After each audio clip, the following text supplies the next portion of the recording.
Radhe Radhe everyone.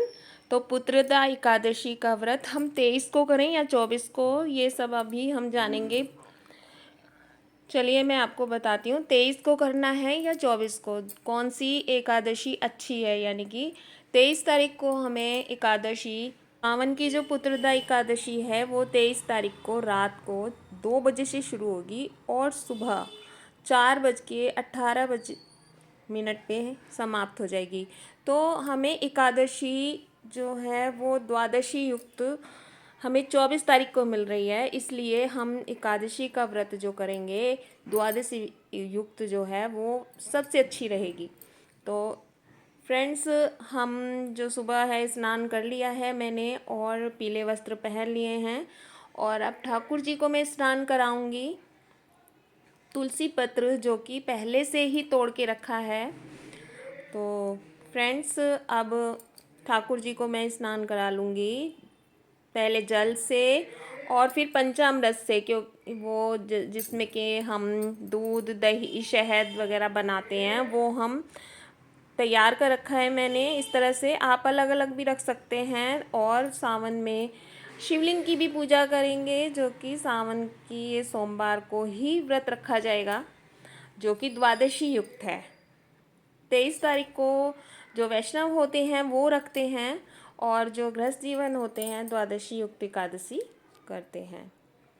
तो friends, हमने ठाकुर जी को स्नान करा लिया है और उनको पीले वस्त्र पहना लेंगे। पहले विष्णु भगवान की प्रतिमा को फूलों का आसन देते हुए विराजमान करेंगे, इस तरह से। तो फ्रेंड्स, हमने इनको पीली जो वस्त्र रूप में है चुनरी उड़ाई हुई है, और मैंने अपने ठाकुर जी को मैं पीला पीताम्बरी यानी कि पीले वस्त्र पहना लेती हूँ और उनका श्रृंगार कर लेती हूँ। ये देखिए फ्रेंड्स, ठाकुर जी तो तैयार हो गए हैं पीले वस्त्र पहनकर, क्योंकि पीले वस्त्र उनको बहुत ही प्रिय हैं। ये उनका पटका है जो मैंने उड़ा दिया है, और ये उनके हरे कड़े हैं, क्योंकि सावन में सभी लोग हरी चूड़ियाँ हरी कपड़े पहन रहे हैं। तो मैंने भी ठाकुर जी को जो है कड़े हरे रंग के पहना दिए हैं, और उनका श्रृंगार ये हल्की सी माला ले रखी है मैंने, वो उनको पहना दी है। और ये मुकुट वो भी हरे रंग का है, इस तरह से मोर पंख लगाकर। ये देखिए, मोर पंख लगा दिया है, और मैं उनकी नज़र उतार लेती हूँ क्योंकि वो बहुत ही खूबसूरत लग रहे हैं।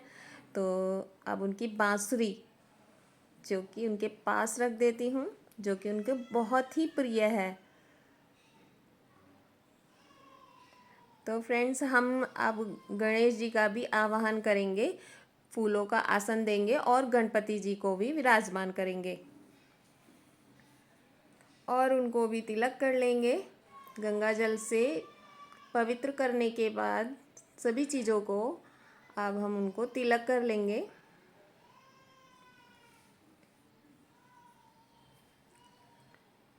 तो फ्रेंड्स, हम जो ये व्रत रखते हैं ये संतान प्राप्ति के लिए करते हैं, और संतान को कोई भी कष्ट ना आए, उनके सारे काम अच्छे से बने, भगवान से प्रार्थना करते हैं। तो हम इसीलिए इस व्रत का बहुत ही अधिक महत्व है।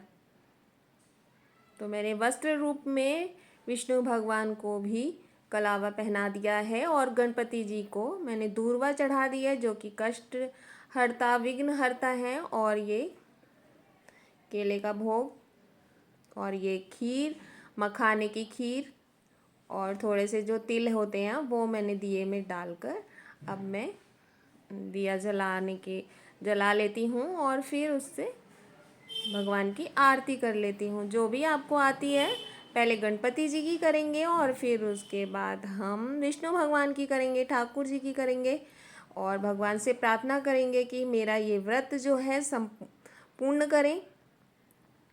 अपना गोत्र बोलते हुए और स्थान बोलते हुए हम इस व्रत को भगवान से प्रार्थना करेंगे कि मेरा ये व्रत पूर्ण हो और मेरे जो परिवार है उसको सुख समृद्धि दे।